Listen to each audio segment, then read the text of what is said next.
Hello and welcome to the I Just Love Footy YouTube channel. This is going to be the first Pie's Eyes podcast, episode 1. I have no idea where I'm going with this. I've literally just turned on the camera. I don't have much of a plan and I just want to see where this goes and how long it ends up going for. So take 1. The vague idea that I have for today is I'm going to go through the AFL list, starting from jersey number 1, and dissect each player's pre-season, talk about 2023 for them and beyond. So number 1, Patrick Lipinski. Last season got off to a rough start for him, admittedly. I think we can all say that for him on his behalf, due to the shoulder reconstruction that he had to have, which sets you back straight away. Not only are you chasing tails to get back in the squad, but you're chasing up lost time to get fit, get conditioning, and get accustomed to the intensities and the rigors of AFL. So when you lose almost half your season, it's very rare that a player is able to make an impact that they've had in the past when playing a full season. So straight away you're running at a disadvantage, and that was Lipinski's situation. He wasn't going as hard at the ball as we are probably used to. I'm not saying he's a hard head, but some of the acts last season, the latter end of the season, you just wanted a little bit more from him. And again, understandably so, he probably tried to navigate away from those ominous situations to, maybe in fear of doing a shoulder again. And then, his performances in general, when we're talking about, hands on a footy, they weren't great. Nevertheless, he persevered. He never shied away, and he found his way into the grand final squad, albeit through a sub position. He came on, did a job, and now he's a premiership player etched in the history of the Collingwood Football Club. So, and this pre-season, he's been unbelievable already. And I say already because I'm implying that he's had such a acute bounce back in performance.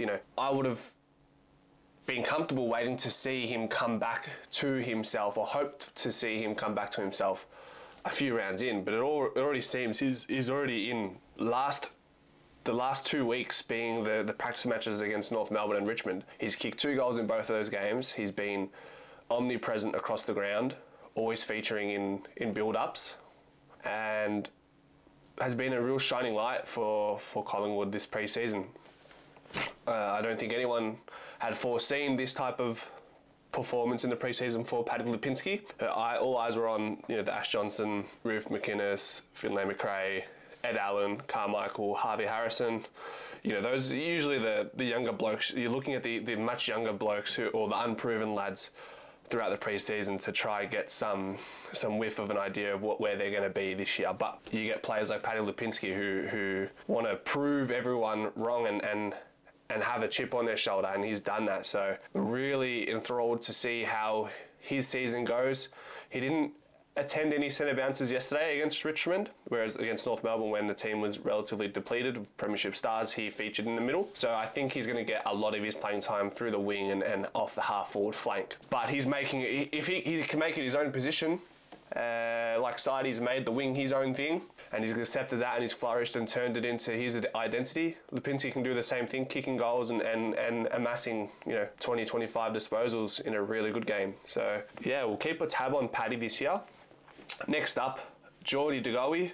A relatively quiet pre-season from usual standards, and what I mean by that is he just hasn't been in the lights of the media like he has in the past. That's a good thing. A very good thing for him, most importantly, of course, to get his life some continuity and stability and some direction outside of footy, of course, and good for the footy club and good for the fans, because everybody wants to back Geordie De Goey and he's an endearing type of player, so we want to be able to fall in love with him. It's just sometimes things happen, and being a young male like Geordie, you can understand you're not going to be perfect. So it's all about how you bounce back and how you learn from the encounters / experiences you've had. So really positive on that front.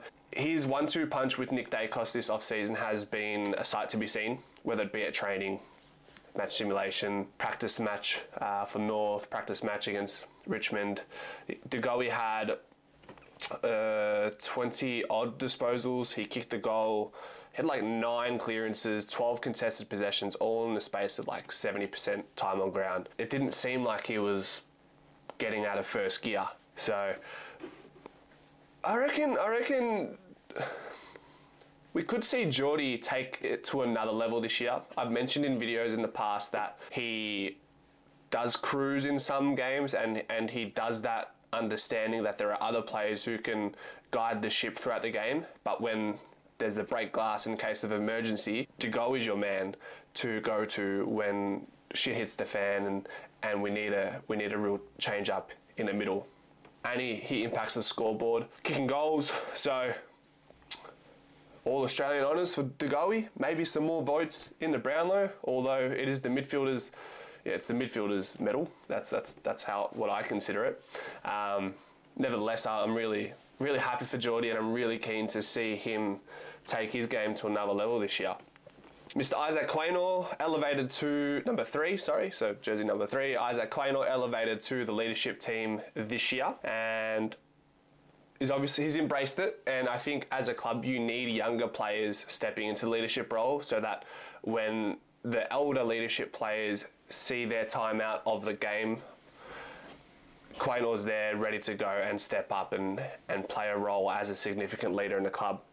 Take it as a mentoree role in the leadership group, if you will. He will be a leader that everyone will turn to in the future at the Collingwood Football Club. As far as his performances on the field in the off-season and pre-season, he's been great.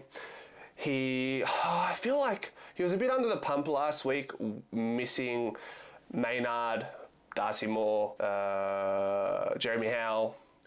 And it seemed like he put the weight on his shoulders to walk out. Obviously, he walked out the club as like the standalone skipper, I guess, because the rest of the leadership team wasn't playing. So he was under the pump. He was a bit clumsy sometimes with his disposal or risk averse, but still serviceable and commendable. And then yesterday was a real step in a positive direction for his footy work on the field. I thought he took some passes that I wasn't accustomed or used to seeing him being willing to take, and he hit those targets. I think he missed one, but those are the passes we're going to need, especially if John Noble, we're talking about him a little bit later, especially if a John Noble leaves the team and in place comes Nathan Murphy or a Jeremy Howe. Because it's not like for like, there's probably going to be an added weight of responsibility to possess the ball and dispose of it in Isaac Quaynor's hands moving forward. Number 4, Buzzy Maynard, been relatively quiet for the majority of the off-season and pre-season, sort of just not a lot to report on him, to be fair. I think I listened to a podcast where he featured on ball magnets. I want to say that was in the off-season. I could be wrong.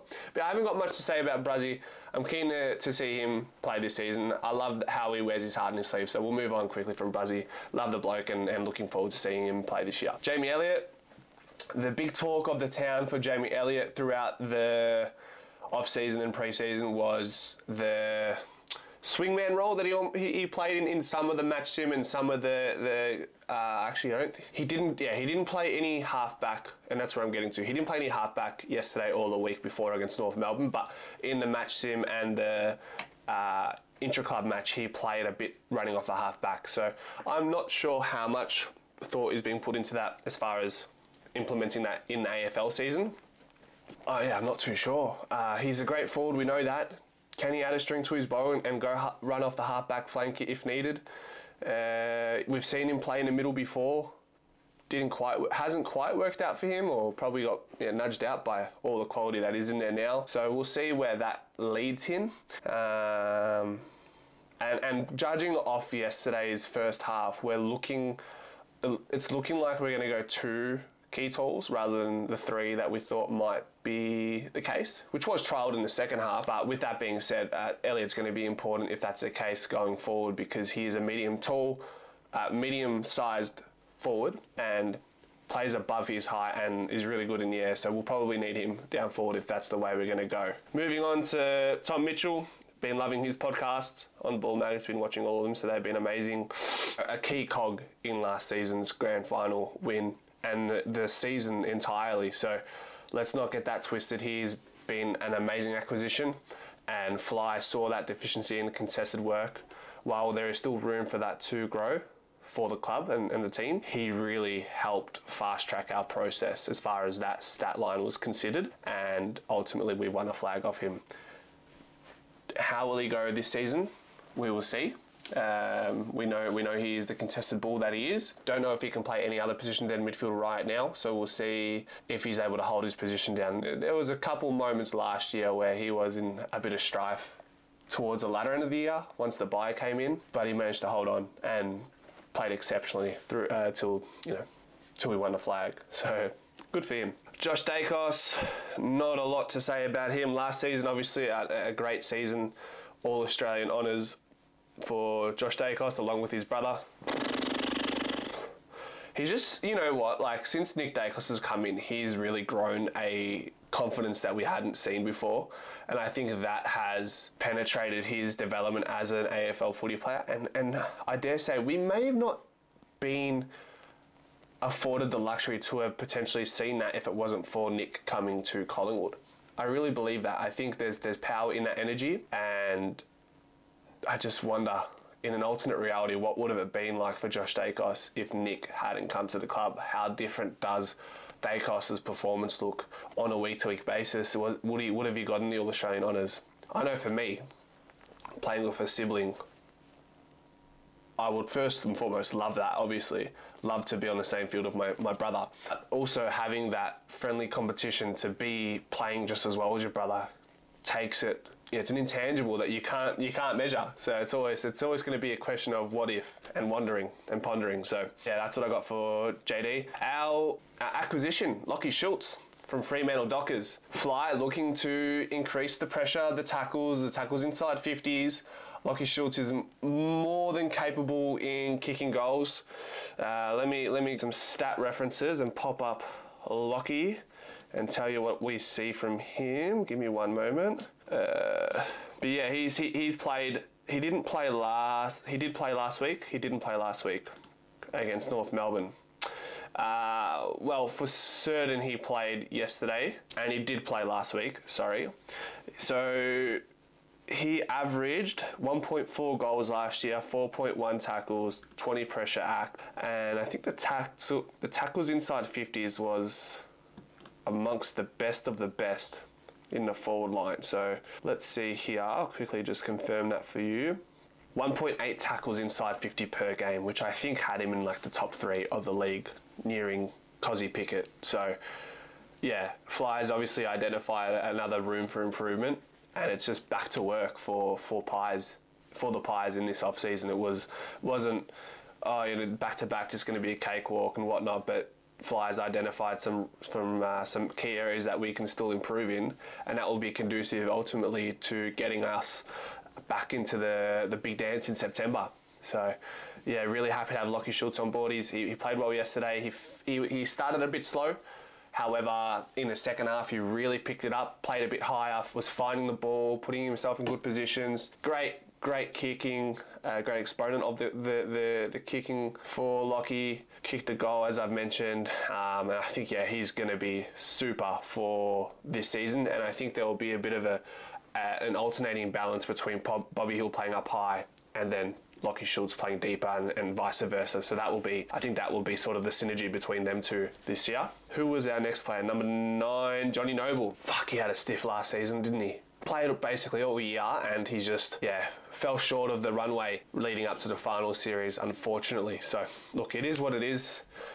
He's coming back, and he wants vindication this year, and he's played well for the most part against North, and he played really well yesterday. Defensively, maybe a bit of a liability because he's undersized and doesn't share the same defensive calibers of someone who's similar to his height in Isaac Quaynor. So you could see why they've gone Ollie Markov. Does he make the squad if Murphy's back and Jeremy Howe's back? We will see. Then you got Pendlebury as well, who didn't play yesterday. So there's players that will be squeezed out. Noble's doing everything he can to suggest that he deserves a spot in the opening round. And yeah, it looks like he's, from an outsider perspective, he's taken last year really well as far as the adversities. And I think he's really utilising that energy and manifesting and building into this season. So keen to see where he ends up this season. Scotty P, The skipper, he's looked really good in the match sim and intra-club match that I watched him play in. His link up with De Goey and Dacos in the middle is a sight to be seen. It's poetry in motion. They're just all on the same page. And that's what a premiership midfield should look like. Little hand passes, baiting the defender, the oncoming pressure, timing that handball perfectly, getting the subsequent pass back. It's just, yeah, you have to be there to see it. And I'm really excited to see that again, because that's the shit that I love when it comes to footy. And then the kick inside 50 is just, yeah, I'm looking forward to it. Dan McStay, ACL, unfortunately. There are talks that his doctors are suggesting that he could make it back towards the end of this season. I can understand that desire to make it back in time. So obviously, if McStay can tick the boxes and get back in time and he wants to do it, yeah, don't hold the man back. He was deprived of a premiership, and we don't know when the next one will be. Hopefully it's the end of this season, but yeah, McStay's not betting on waiting for next year. If he's ready this season, he's going to play. Harry Demetia, draft pick, first round draft pick, late first round, I believe. He's a lot of positive talk around his off season and his character. Great leadership characteristics have been on show on his behalf, and everyone's been speaking very highly of that. Unfortunately, had a finger tendon issue a few weeks ago and will be out for 8 weeks. He is 186 centimeters, which, yeah, is probably 6 foot 1 or something like that. I've gotten it wrong before, so I'm just going to say something like that. Yeah, looking forward to seeing what he can do once he's fit and healthy. People were optimistic that he would feature this year, particularly early on. So we'll see if that does transpire once he gets back from injury. Next player, we've got Darcy Cameron, who played really well yesterday. His tap work was really nice. I think he had 2 sequences where he tapped it back over his head in a really positive position for the forwards, and I think it was Lockie Schultz who kicked one. So it's a literal goal assist from a tap, and then there was a tap to the player, pass, and then goal. That was really nice to see from Darcy Cameron. And then his forward craft has always been good. And yeah, he was really active yesterday, so I know. Had a really good duel with Sam Naismith. I actually really enjoyed that and didn't expect that to be a matchup that I would have taken interest of. But this is what sport's all about. You just don't know what you're gonna get and what you're gonna take a liking to until it's in front of you. Krugs, hamstring yesterday in the VFL game. I think he kicked the goal and then did a hammy not long after. No outcome yet as to the scans and how far off he is. So hopefully we can hear it back on that. But he was having a really promising pre-season. He was underwhelming against North, and I think that led to the decision for the club to go with Reef and AJ yesterday, because Reef and AJ both kicked 3 goals last week in a game where we were undermanned. And when I say that we were undermanned, we were missing premiership quality that we're typically accustomed to, and they managed to kick 6 goals between them with limited opportunities. So I think that was the right decision for the club to go with the team they did yesterday. Just unfortunate for Krugs that he's injured once again. So I don't know. He's still young, 24. I think he's got a lot of potential. He's high energy on the ground. He was always going to give you your best. He just needs a bit more polish, and then I think we'll get the full product. But we won't get that unless he gets a clean slate of footy without injury concerns. Number 16, Ed Allen. Mr. Ed Allen, I've made it a really strong focus to watch his games and take bits and pieces out of it. He does well. He does well without setting the house on fire. Strong, can move well. He loves it. He doesn't mind a fend off. So I think I'll use this VFL season to really have a look at how he goes. I don't know if he plays AFL this year, considering this is a premiership team and we've got so much depth. It's leaking out of our arse, so the amount of depth we've got at the moment. So knock on wood, we don't have any more injuries, but yeah, I don't know if we're going to see Ed Allen too early in this season. 17, Billy Frampton. Did you see that goal yesterday? Mason Cox, the decoy in all of that. And yeah, Framps like kicked like a torpy from like 60 metres out. It bounced just outside of the goal square and then bounced over Jaden Shaw and Ash Johnson and went in while everyone was getting into Coxie. So that was quite funny. But Frampton has always done well as a key defender since he joined the Pies last season. Really liked his game. I can't remember what happened as to why he got dropped. I don't know if he got injured or if there was just a change in the system and didn't require him to be in the back line. But yeah, he's a good key defender in my opinion, and he's only going to get better. He seems like he's really growing into the AFL. He didn't really have much luck at Port Adelaide and Adelaide. I think that were both clubs. So to take someone who was basically out of the system and thrown an anchor, or whatever you call it, when you're out and sea and you need something to pull you back onto the deck. That's what happened in this case, and he's rejuvenated his career, and love that. Next, Finlay McRae. I've really said that name more than enough of this preseason. He's been great, really impressive.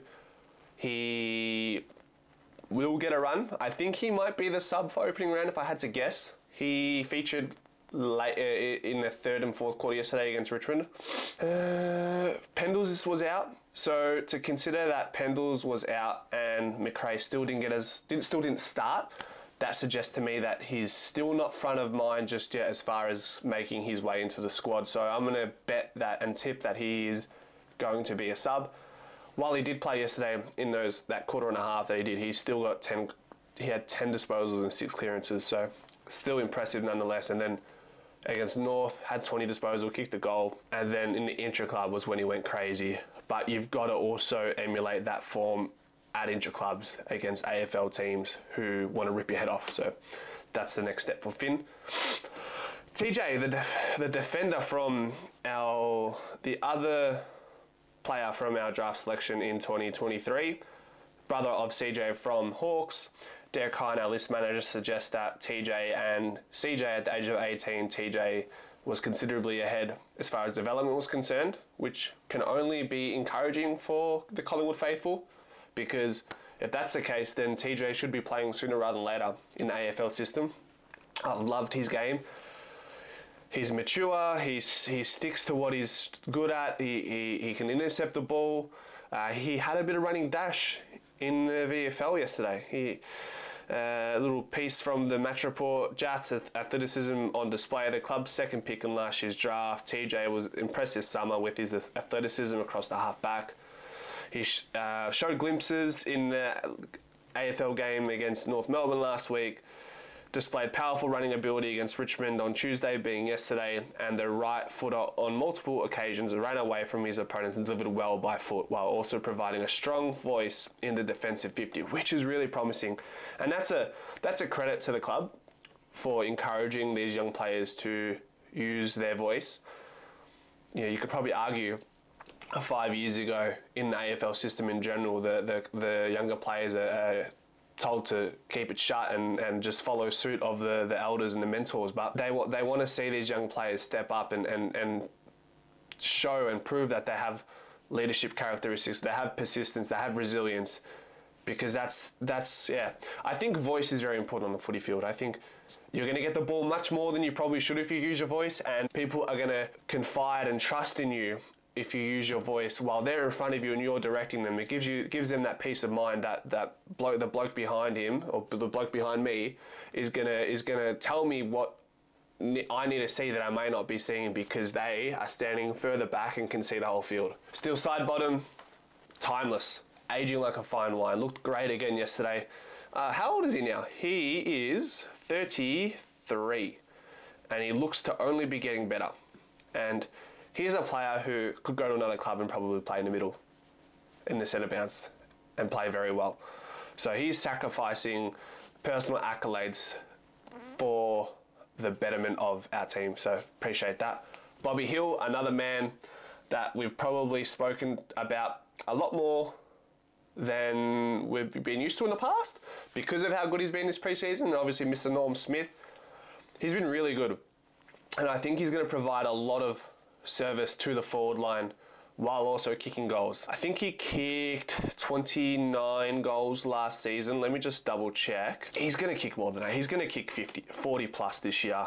Obviously, when you throw in Lockie Schultz into the considerations of that, it could look a bit different. Yeah, 33 goals last season, so I expect him to crack the 40 mark and have more goal assists than last year, which I think he had 0.6 goal assists per game. I think he can get that to 1, especially with the quality that's growing around him and the confidence that he's developed in his game. And as I've said in videos before, if you can average a goal assist a game, that's amongst the elite goal assisters in the AFL. Jacob Ryan played 1 game last year, got knocked out, I believe, or at least got concussed. Has been reliable, has done well. However, doing well isn't going to get you into premiership side just yet. But we could see him feature this season based on form woes and injuries. Always. That's always the caveat, right? When I say probably won't get a game, I'm referring to a fully healthy Collingwood side. Jack Crisp missed the finals from last year. Unbelievable performance in the final series for Mr. Jack Crisp. He played a little bit in the middle yesterday, but I think majority of his game came elsewhere. I didn't take too much attention to it, but he played well. Let's see, what did he get yesterday? Not that it really matters. Like, blokes like De Goey, Dacos, Crisp, Pendlebury, Maynard, Darcy Moore, I'm not too concerned with their pre-seasons as you know, barring just making sure they can actually get through the games. I'm more so concerned about, you know, players who are young or unproven or looking to have a redemption arc like a Paddy Lipinski, like a John Noble. Those are the ones that I really take a fascination in when it comes to the off-season.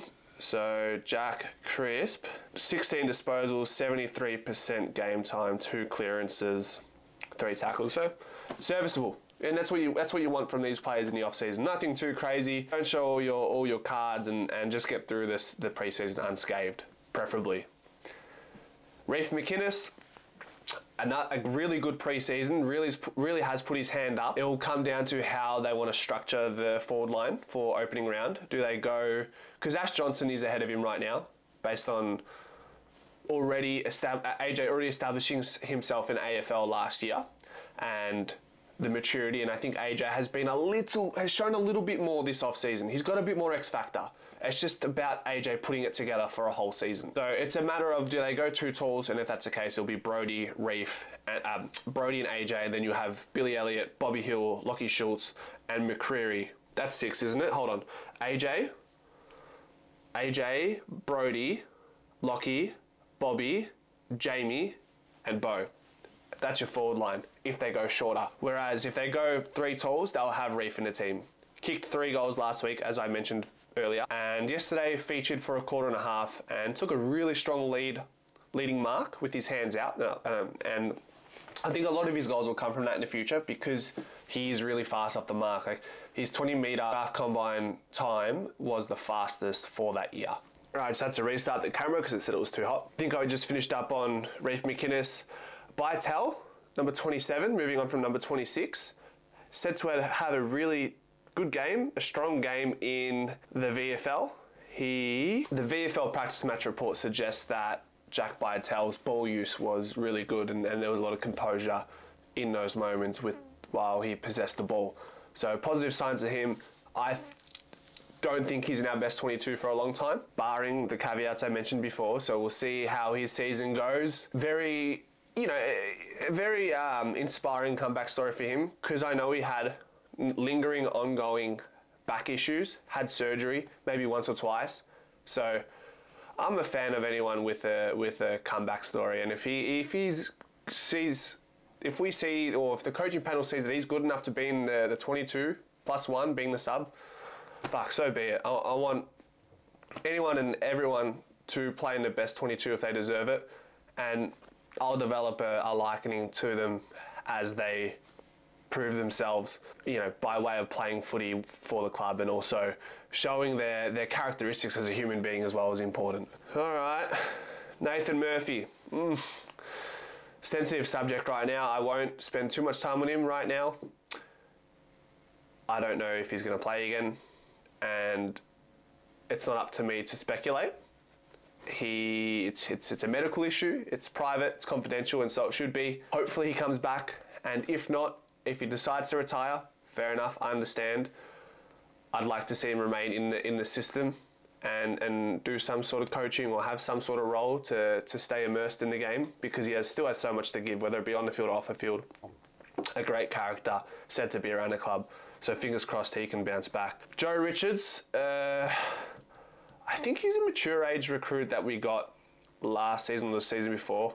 I don't know too much about him just yet, so I will move on quickly from him, but I hope to learn more about him as I become more familiar with these players at our club. I like to think I have a pretty good recollection and understanding of all our players at the club, but yeah, with the starting of this YouTube channel, I've taken my understanding and yearning to learn more about these players to a new level. Mr. Skipper Darcy Moore, thankfully, fingers crossed, this preseason is basically over, but he's gotten through unscathed and he'll make it to the opening round, so that's really good. What a leader to have. Brave, not only without the ball, but with the ball.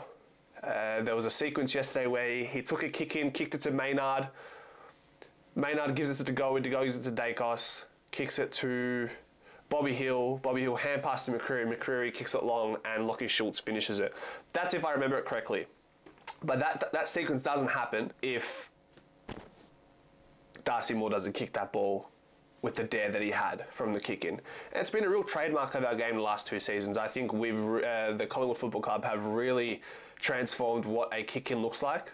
Willing to take more dare, and we've come up with a few set plays, and we had a set play against Essendon last year where Elliott kicked the guy after siren. So I've seen that come into fruition many times last season as well, which is interesting because you expect these opposition teams to pick up on it, but I think they've got to be so conscious of so many other different leading patterns. There's that many decoys. The Pies are just so good at that. They know how to find that pass and force that pass when it's available to make it available. Mr. Bo McCreary played really well yesterday. Great tackling pressure. Played a bit of midfield in the off-season. Played a bit of midfield against North Melbourne. Played the whole game almost in the intra-club. Showed sparks towards the end of the game as the game fizzled out for both those, for the intra-club and for against North Melbourne. So I think moving forward, I'd like to see him thrive and penetrate and prove himself early in the game as a midfielder. He hasn't been able to do that, but he played forward majority of the game yesterday, and I think he attended 1 or 2 centre bounce attendances yesterday, so that's more of a long-term prospect. Sorry, my girlfriend is messaging me. I don't know how to turn that down. I'm going to mute the laptop. Sorry, Lily. Love you. Will Hoskin-Elliott, number 32. Give the man his flowers. He's been unbelievable for the club. A great servant, and continues to be. Had a great game yesterday in defence, 24 disposals, multiple intercept marks. Mr. Fix-It, can fill any position on the field. Wherever you want him, he's your guy to fill that spot. So sometimes he shits me, but you know what, he's done a lot for the club, and I don't think we give him enough raps for what he's done. Lockie Sullivan, man, I'm big on this guy. He has been really impressive all off season, and he made that one of those SSP spots his.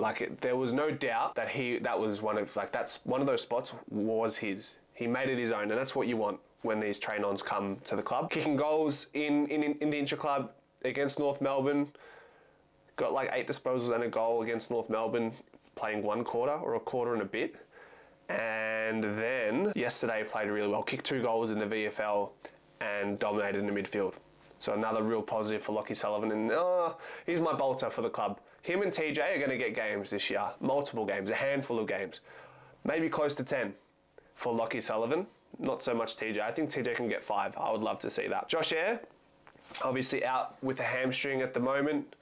He had shown enough to earn one of those SSP spots despite the injury. So I don't know a whole lot about him, and I'm sure I'll get to know him a little bit more as the season transpires. So hopefully I have some more intel on that moving forward. Nick Dacos, lock him in for the Brownlow this year, lock him in to be better than last season, lock him in to want to continue the winning ways of the season he's had, the career he's had so far. He'll want more flags, he'll want more accolades. He's hungry. Like when I go down to the training ground and watch him play in the intra-club or the match simulation, he is fierce. Like he's a sweetheart off the field by the looks of it, but when he's on the field, he's a prick, and you want that fair balance, because that's what you need in a club.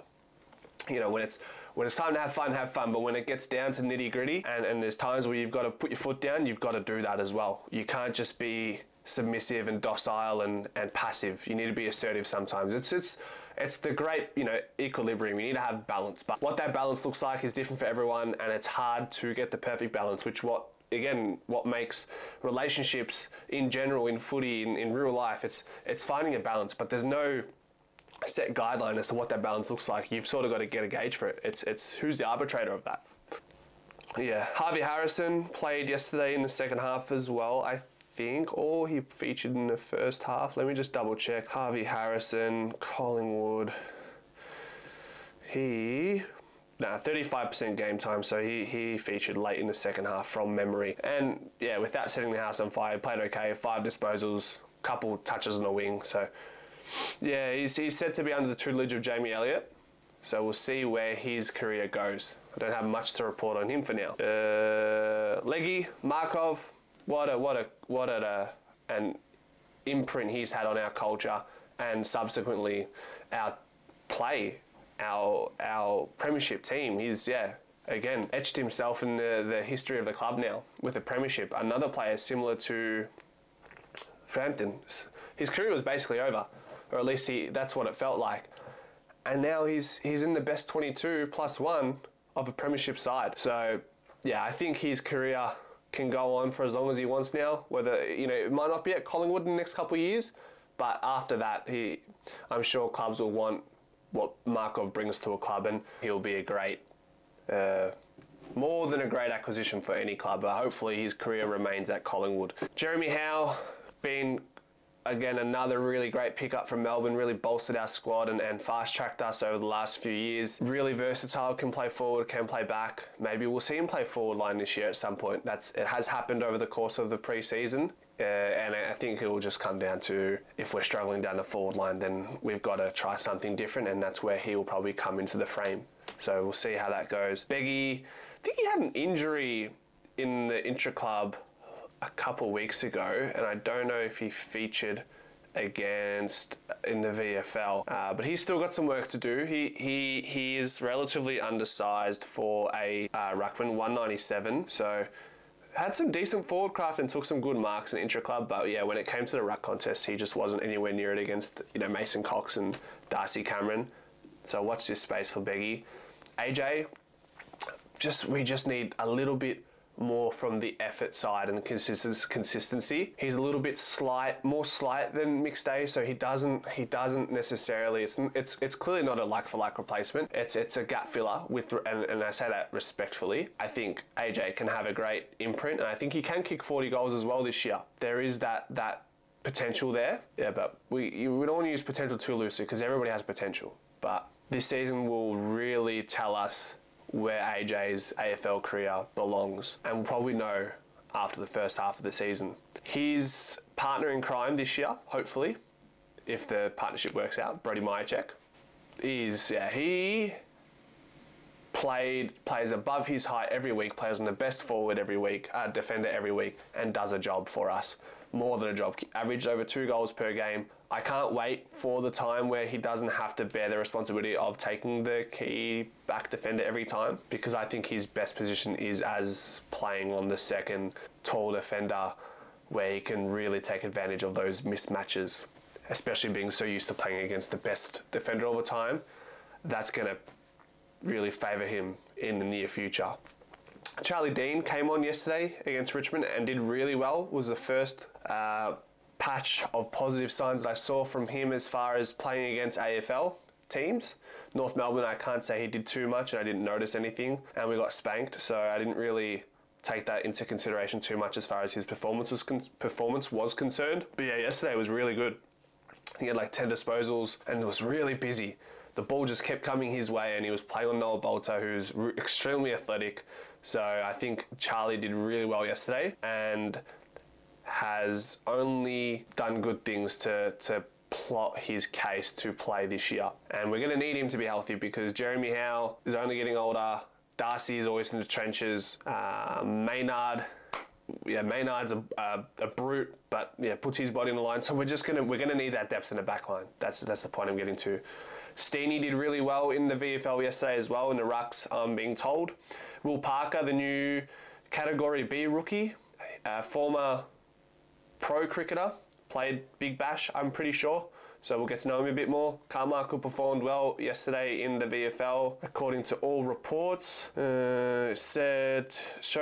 Carmichael showed some trademark strength in the contest. Well, yeah, that's it. Strong contest work, trademark strength of his. So I think we're going to see some more from Carmichael this season as well. I think in the opportunities he's had, he's done well enough. It's just we've had better players, better suited for the roles needed for the teams at given times, where Carmichael was seen to be falling a little bit short of that mark. So I think we'll see more of him this year, for sure. Lastly, the big American Cox, Manny. He's the type of player where if he's not on your team, he shits you. He's so arrogant on the field, and I love it. And walks out with his chest. He gives a bit of a persona on the field, and I think footy and Australians lack that. And I love that he's trying to permeate that through the system, and hopefully people can pick that up, because I want to see a bit of a narrative on the field, a bit of a story, a bit of aggression. Show that you don't want to be mates on the field while we're playing. Anyways, that's all for now. Hopefully you like this podcast. Like I said, this is more of a trial and error sort of thing, so we'll see how it all goes. But if you like it, give me a comment. Let me know your thoughts. Is there a sort of structure you'd like me to follow? Was this cool? Did you like the laid back nature of it? Let me know. See you guys next time. Bye.